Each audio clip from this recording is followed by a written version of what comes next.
With 31 seasons and 673 episodes, The Simpsons has been a huge success and has gained a loyal following. But today, I will be diving in deep and revealing some dark secrets about The Simpsons that you may not have heard of. Or if you're like a super fan, then maybe you did hear all these. Hey everyone, what's up and welcome back to Most Amazing Top 10. I'm your host, Lindsay Ivan, and today I'm bringing you the top 10 scary Simpsons secrets. So, The Simpsons. It's been on the air since 1989, and it's the longest running American sitcom. For those of you who haven't watched the show, that's hard to believe. I feel like everyone has at least seen one episode or like a snippet of it. If you haven't seen it, it surrounds the chaos of the Simpsons family, including Homer, Marge, Lisa, Bart, and of course, Maggie. Starting off this countdown, we have the evil aliens. Alright, so we all know about the Simpsons Treehouse of Terror episodes that are quite spooky and mind-bending.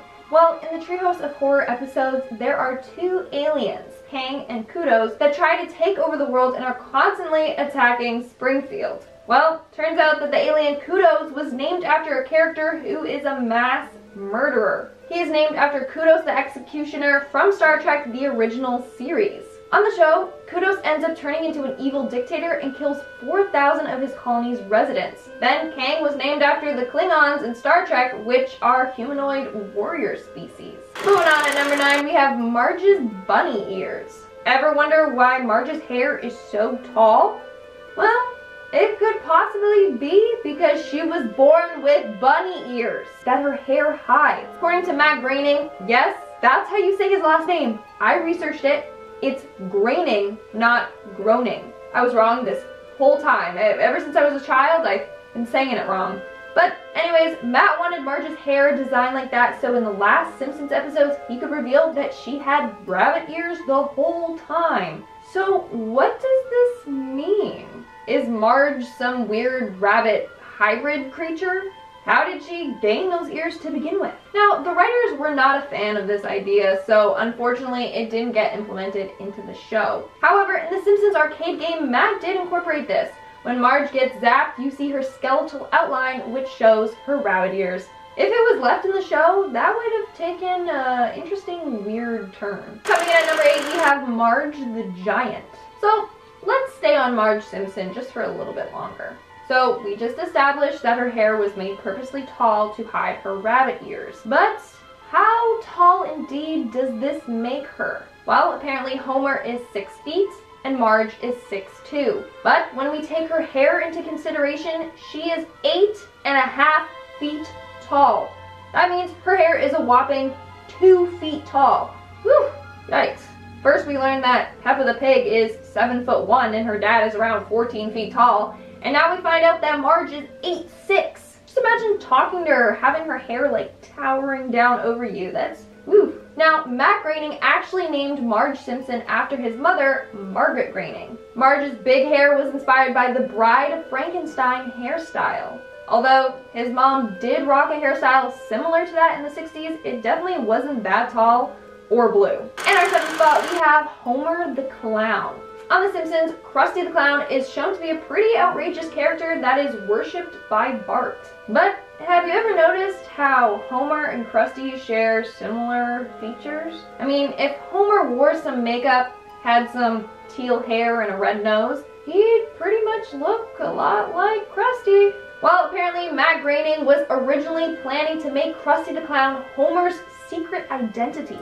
They made both the characters have similar features, so when the episode came about, he could pass as Krusty. But this idea got too complicated and never saw the light of day. Now, Krusty is seen to have some very bad habits. He is constantly smoking, drinking, and is often shown being depressed. So, if Krusty was indeed Homer, does that mean that Homer would have been hiding those qualities from his family? Pretty sad to think about. Also, it would have changed the relationship dynamic between Bart and Homer. Bart loves Krusty the Clown. If he found out the whole time it was his father, who knows what would have happened. I wish I knew, that's for sure. Making our way down the list at number 6, we have the real Smithers.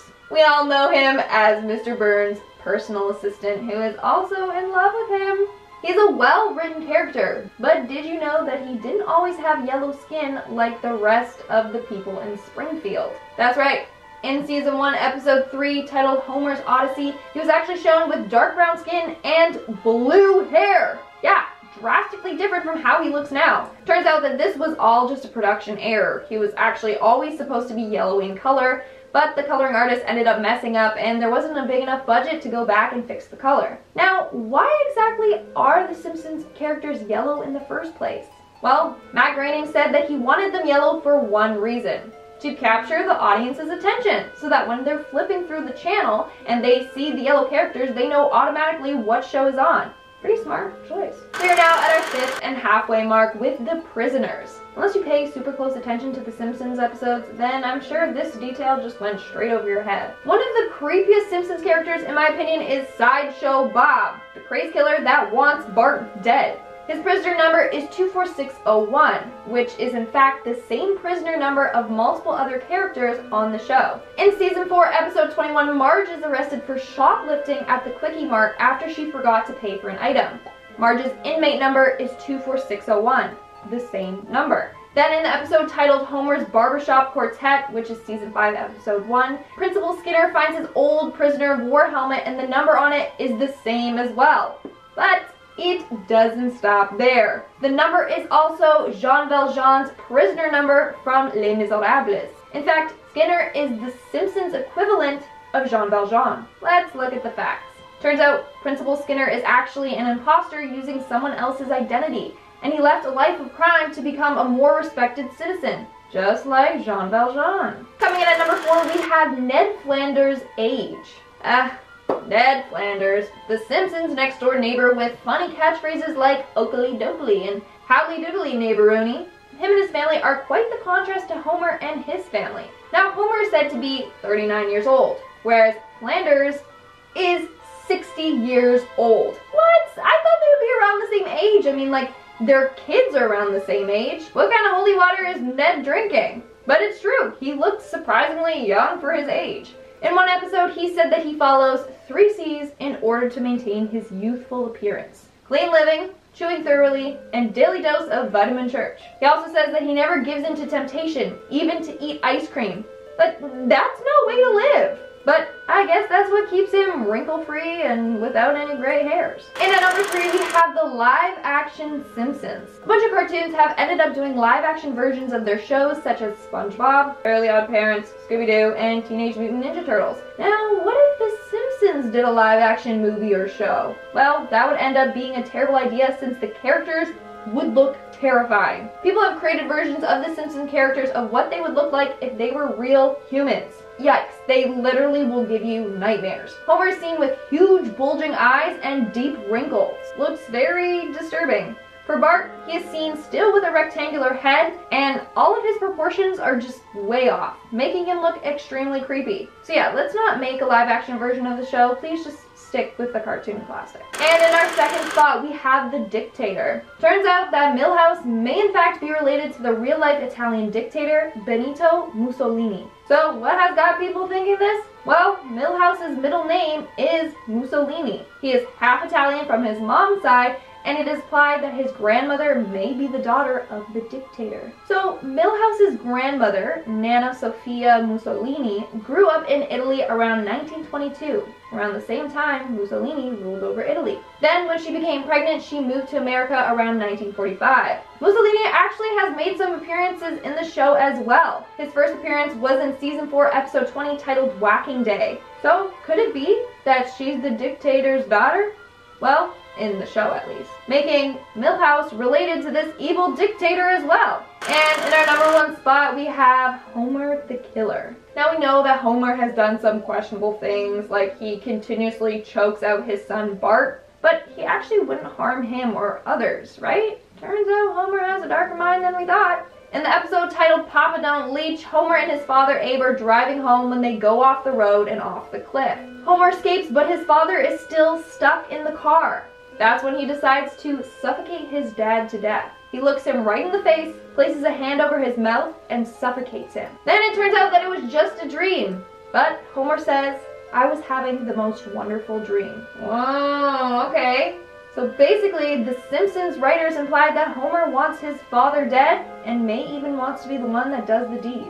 Now I know that Homer didn't have the best upbringing. Abe was often verbally abusive to Homer and would constantly put him down, and wasn't the most loving father. Homer definitely still holds grudges against his father, enough so that he wants him dead. And that's all for today's video. Let's move on to our comment shout-out portion. I'll be shouting out comments from my video, Top 10 Paintings That Are Locked Away, Part 2. Spooky the Cat commented, "Dude, tell me why Lindsay is a legit cinnamon roll. Like, why are you so innocent?"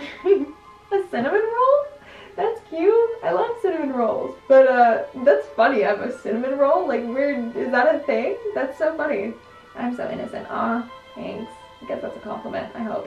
Michael Rader commented, "I like painting. How odd would it be if Bob Ross's paintings were haunted and happened to have his calming voice? Now that would be cool." It's true. That would be so cool. Like, Bob Ross? I wouldn't mind him haunting any of my paintings. He's cool. He can teach me how to paint, because I love his calm, soothing voice. It would just make me feel better. Imagine having a conversation with him.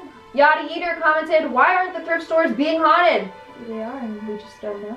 There you go. Got you thinking, didn't I? T commented, "Why is she so red in the face? She probably owns all of these art pieces, or at least a copy, I'm sure of it."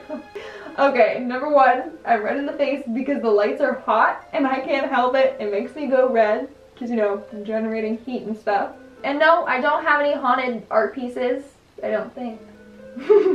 Let's hope not. And that's all the comments I'm shouting out for today. Make sure to comment something down below for a chance to be featured in my next comment shout out. And as always, don't forget to give this video a big thumbs up and subscribe to Most Amazing Top 10 for more amazing videos. I've been your host, Lindsay Ivan, and I'll see you when I see you.